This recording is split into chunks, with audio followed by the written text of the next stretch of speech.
Hello everyone, কেমন আছো তোমরা সবাই? সো আগের পার্টেই তোমরা দেখেছিলে যে আমরা বন্ধুরা মিলে প্ল্যান করেছিলাম ভূতের মুভি দেখতে যাওয়ার। আমাদের শো টাইম ছিল 5টার সময়, আর লিটারালি আমরা ঢুকেওছি হলে 5টার সময়। আর লাকিলি লাইফে ফার্স্ট টাইম হয়তো আমি মুভি স্টার্ট হওয়ার আগে হলে ঢুকেছি। যাই হোক, এখানে মুবাসিরা আমার মুখে টর্চ মারছিল যাতে এই অন্ধকার হলেও আমার সুন্দর মুখটা ভিডিওতে আসে। দেন মুভিটা স্টার্ট হলো অ্যান্ড আই মাস্ট সে সিনগুলোতে যতই ব্লাড থাকুক না কেন, আমার কিন্তু ওভারঅল মুভিটা দেখতে দারুণ মজা হয়েছিল।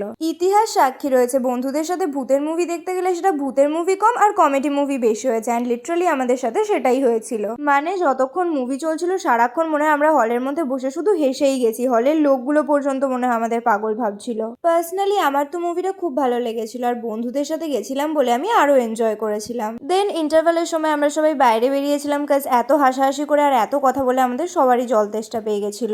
আমরা সবাই মেয়ে বন্ধুরা মিলে মুভি দেখতে এসেছিলাম, আর ফটো তুলবো না সেটা কখনো হয়? সো সেই জন্য এখন এখানে সবার ফটো সেশন চলছিল। দেন হঠাৎই মনে পড়লো আমরা এখানে ছবি তুলতে নয় মুভি দেখতে এসেছি, সেই জন্য আবার দৌড়ে দৌড়ে হলের মধ্যে ঢুকলাম। সো আমরা সেদিনকে দেখতে গেছিলাম ইভিল ডেড বার্ন, যেটা ছিল একটা হলিউড মুভি। অ্যাকচুয়ালি আমরা হিন্দি ভার্সনটা দেখতে গেছিলাম, কাজ ইংলিশ ভার্সনের শো টাইমগুলো এমনই ছিল যে সেই টাইমগুলোতে দেখতে আসা আমাদের পক্ষে একেবারেই পসিবল ছিল না। পার্সোনালি আমার মনে হয় যে মুভিটা যে ল্যাঙ্গুয়েজে সেই ল্যাঙ্গুয়েজে দেখতেই সব থেকে ভালো লাগে, বাট আনফর্চুনেটলি কিছু করার ছিল না। ইংলিশে দেখলে হয়তো আরেকটু বেশি ভালো লাগতো, কিন্তু হিন্দি ভার্সনটা আমার বেশ ভালোই লেগেছিল।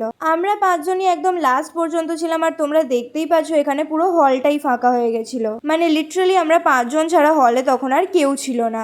আমরা যে মুভিটা দেখতে গেছিলাম সেটা তো শেষ হয়ে গেছিল, বাট আর একটা ভূতের মুভির অ্যাডভার্টাইজমেন্ট চলছিল, সেই জন্য আমরা 5জন এখানে গিয়ে সামনে বসে পড়েছিলাম, একদম সামনে থেকে কিরকম লাগছে দেখতে সেটা দেখার জন্য। মানে লিটারালি সামনে বড় স্ক্রিনে ভূতের সিন চলছিল আর পুরো হলটাই ফাঁকা, আমরা জাস্ট 5জন পড়ে রয়েছি। এক্সপিরিয়েন্সটা একটু অন্যরকমেরই ছিল। যাই হোক, অনেকদিন বাদে আবার বন্ধুরা মিলে অনেক মজা করেছিলাম। দেন বাইরে বেরিয়ে একটু ফুচকা খেয়ে সিসিটুকে বাই বলে আমরা বাড়ির দিকে চললাম। দেন বাড়ি যাওয়ার সময় আমি, অনুজিতা, সমীক্ষা ঢুকেছিলাম মিও মোড়েতে, আর তৃষা আর মুবাসিরের বাড়ি যাওয়ার তাড়া ছিল বলে ওরা আগেই বেরিয়ে গেছিল। সো আজকের জন্য এতটাই, দেখা হবে তোমাদের সাথে নেক্সট মিনি ব্লগে, ততক্ষণের জন্য বাই বাই।